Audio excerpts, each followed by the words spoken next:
Okay, going live. In 3, 2. Oh, right now. Cool. Hey, Hacksters. So it is, of course, May the 4th, and that, of course, means we gotta look at a bunch of Star Wars stuff. I figured since we've got this Bantam Tools desktop mill in the office that I would try and mill out something thematic. So what I've done here is this is the Bantam interface for setting up your milling jobs. And I've grabbed a couple of images off of the Noun Project, which is the nounproject.com. Oh, let me fix my audio. There we go. So yeah, I grabbed a couple of icons off of the nounproject.com, which is basically a place where you can find, images, logos, SVGs that you can use with or without attribution, depending on whether you pay for it or not. Oh, my computer is struggling because I want to show you a bunch of projects too. If we have network issues, I'm going to upload this video later. All right, so yeah, I've set all of these files up in the Bantam interface, including a couple of little lapel pins, because what I did first, my first project, my only project so far, has been this little luck totem that I have, and I've turned it into a lapel pin. And it came out gorgeous. Like, the front and back are both like really clean. And I just hot glued a lapel pin backing to it. And I figured I'd make some more of those along with ones of the Hackster logo, of course. And so I'm just gonna try making this go now. This is what the interface looks like. I've got the 1/32 inch flat end mill, which is like a bit for a drill, is an end mill on the mill here. And I've got this single-sided FR1, which is the PCB board with copper on one side. And I've set up my various files. They're all SVGs. Some of them I got from the Noun Project, some of them are like our logo that I generated with an online tool. And what I want to do with this BB-8 is I've got like some LED, basically an LED throwy that I'm going to put together and stick to the back of that. And it'll just be really simple and cute. So I'm going to start that, and then I'm going to close, hide the Bantam bit, and maybe that'll help my computer relax a little bit. And hopefully I won't break anything. We'll see. I figured I would do a bunch of these at once because I noticed that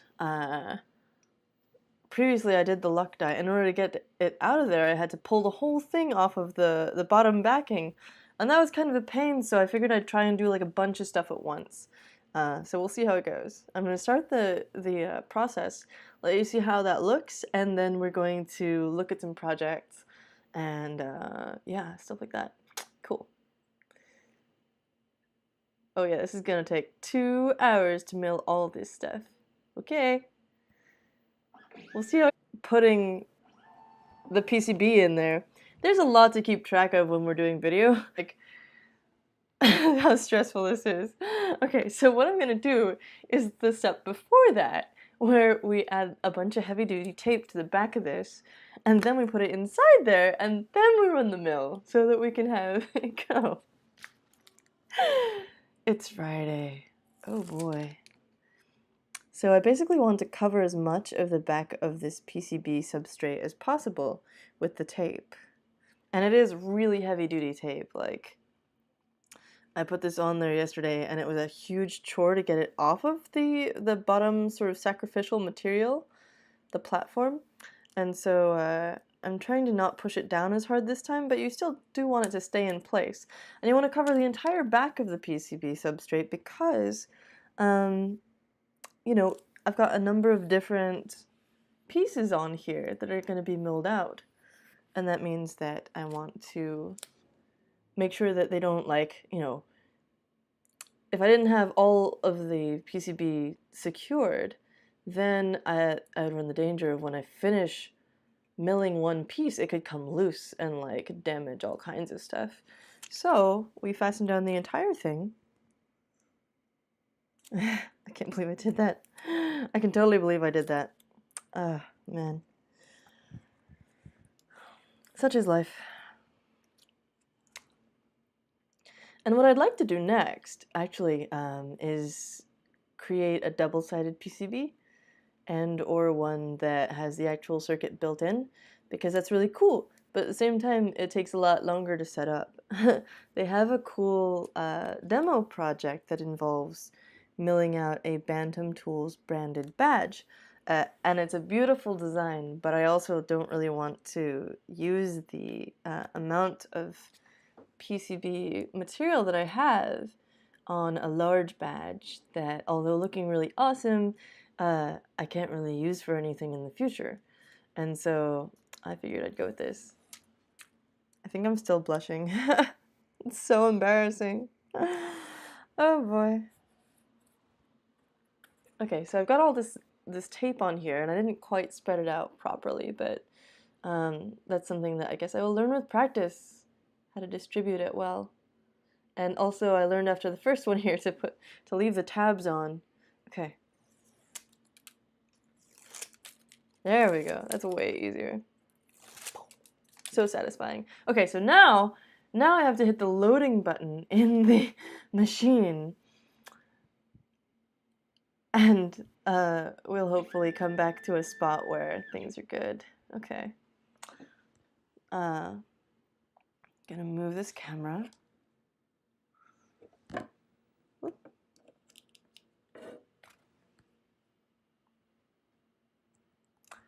Just stick this down as far to the left and bottom of this sacrificial plate as I can.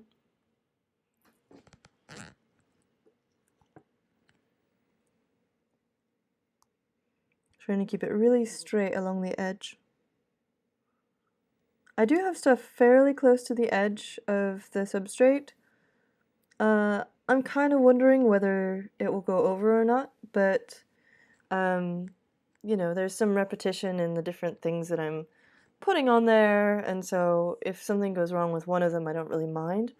And also I don't think there's a good chance of like damaging anything, because all the calibration and stuff has been done pretty well, and I had a really good experience with that last night, so I don't think I'm going to damage anything.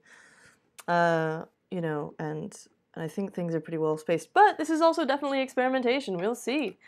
Okay, so it can actually detect when the windows are closed, and it gives me this little beep sequence, which is really cute. I'm going to change my focus so you can see this a little better. There we go. All right, now I'm going to take another look at the Bantam page just to make sure.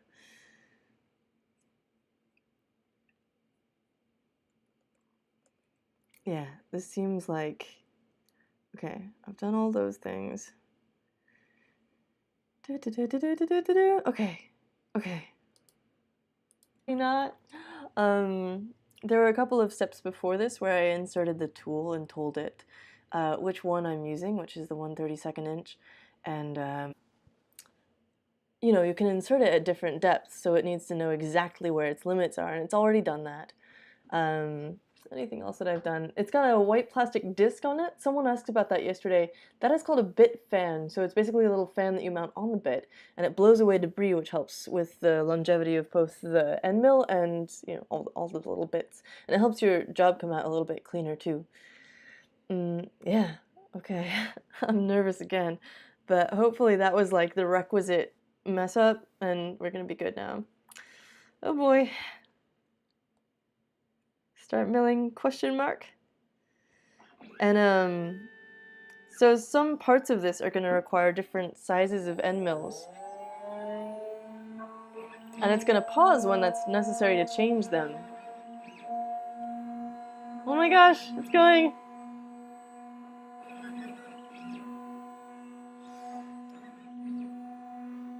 I'm going to show you the design again so you can tell what's going on.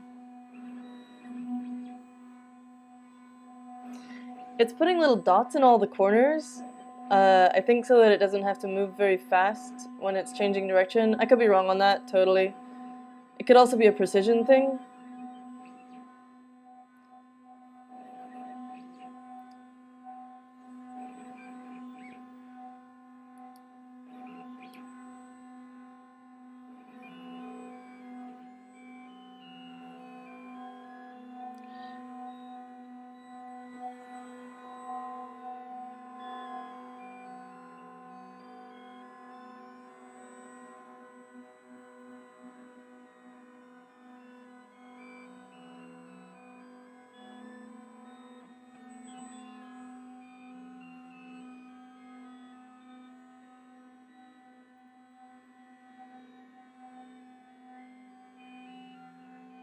I'm kind of wondering about placement on this, because there is a bracket that is included, but it's optional. The instructions don't show the bracket, but the interface seems to be showing it there. So I think that might be messing up the placement a little bit. But worst case scenario, BB-8 loses a little bit of their antenna.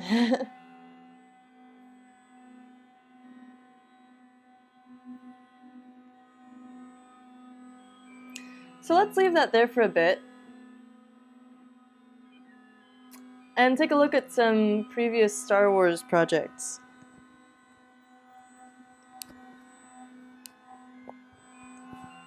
I'm going to try and block out the sound of that as much as possible. Okay, so first up, one of my favorite projects ever, Star Wars projects on the site, is Darth Vader. This was entered in one of our contests. It was Give Your Hardware a Home, so it was an enclosure contest, and you can see some of the other ones over to the right side here, like the Homer door wipe size sensor. I love that. It's got Homer Simpson and a donut, so when you open the door, the donut comes out of Homer Simpson's mouth, and it detects that and like sends that information to an online interface. But also Darth Vader is just like an excellent pun, so this one is really cute as well. And it's made by Dave Clark. And you can download this and use it in your own project. It's so cute. We also have the online force detector, which was a winner in our particle Star Wars contest, which we did a couple of years ago. There were tons of really cool projects for that, and this one was really beautiful. It really took the cake with its edge-lit acrylic indicators for when this person's friends are online. So Stefano did a great job with this. It's built with a particle photon and Adafruit NeoPixels. Look at how gorgeous. Ah. Next up, one of my aesthetic favorites is the holocron lamp for the Discerning Jedi.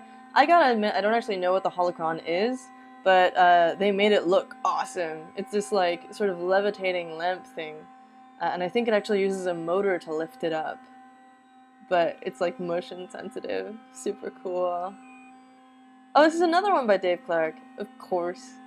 Uses a servo and a particle photon. And will come to you because it's attached to little bits with a little motor and stuff. It's not like, you know, the point of this project is not to be super polished and gorgeous. It is to be fun and cute, and it totally does that with Leap Motion. We have some cool Lego projects. This one is not technically Lego. I love this kind of project because it involves hardware hacking, which is super great. I think it's fun to take something that already exists in the public sphere and like mess around with it. This one I love. I'm a huge fan of like lunchbox electronics projects. Obviously Josh is also. There's this huge thing with like putting, you know, Arduinos and Beagle boards and stuff in Altoids tins, and this is basically the grown-up version of that. Grown-up. It's a lunchbox. It's not grown-up, but it's cute and great, and it has the same questionable thing of like you're putting a piece of electronics in a metal enclosure, which is always a little iffy. You want to make sure that you're like insulating everything really well. I hope the sound is okay. It's definitely going to town on the on the PCB there. But yeah, lunchbox stuff is always super cool, and I love how this one is set up. It uses this little Arduino Esplora board, which is really cute. It's the kind of game controller looking thing that you see there.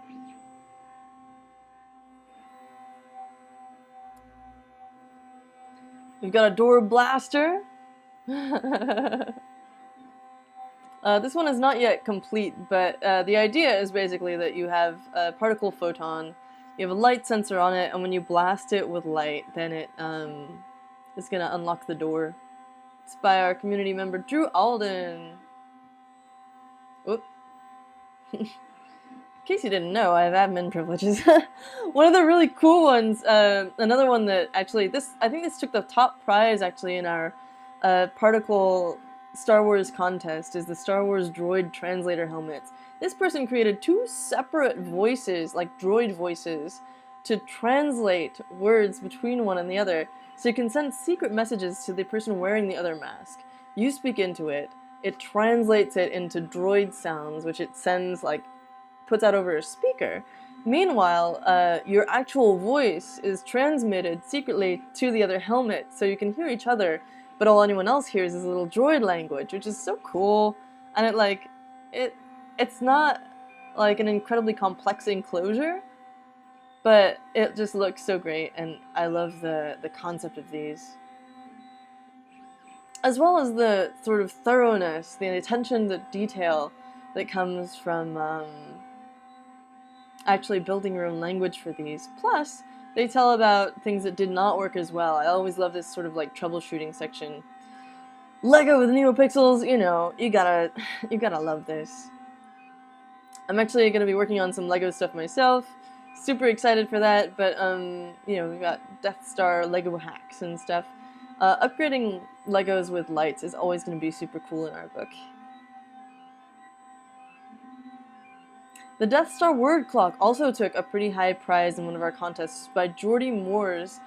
This one is another LED edge-lit acrylic project, but it also has a word clock functionality. If you're not familiar with those, it's basically like, instead of, you know, having hands and a dial to tell you the time, it just it speaks to you in English or Italian. There's like one in Italian on the site as well, I think.